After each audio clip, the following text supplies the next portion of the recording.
కొన్ని నలిగిపోయి మెత్తగా ఉంటాయి, వాటిని పారేస్తుంటాం. ఈసారి అట్లాంటి బొప్పాయి ముక్కలు కొంచెం పారేయకుండా తీసుకుని అందులో అన్ని పాలు కలిపి ఒక 2 స్పూన్లు 3 స్పూన్లు తేనె కలిపేసి ఈ మూడుటిని ఒక మిశ్రమంలాగా మెత్తగా చేసి దీన్ని ముఖానికి ఆ మచ్చల భాగంలో కనుక బాగా అప్లై చేసేస్తే, మామూలుగా స్కిన్ హెల్దీగా ఉండాలంటే విటమిన్ సి విటమిన్ ఏ ఎక్కువ కావాలి.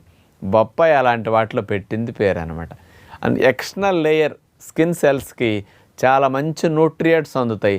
తేనె డీప్ రూట్స్ వరకు లోపలికి వెళ్తుందని సైంటిఫిక్గా ఉన్న ప్రూఫ్ అనమాట. అంచేత ఇలాంటి లాభాలన్నీ ముఖం మీద వచ్చే మచ్చలు తగ్గించుకోవడానికి, ఆ నలుపు వర్ణాన్ని అక్కడెక్కడ వస్తే పోగొట్టుకోవడానికి బాగా ఉపయోగపడుతుంది. కాబట్టి వీటిని మీరు అవకాశం ఉన్నప్పుడు అప్లై చేయండి. ఒక 15-20 నిమిషాలు అట్లా ఉంచుకుని తర్వాత స్నానం చేసేస్తే కడిగేసుకున్నా సరిపోతుంది అనమాట.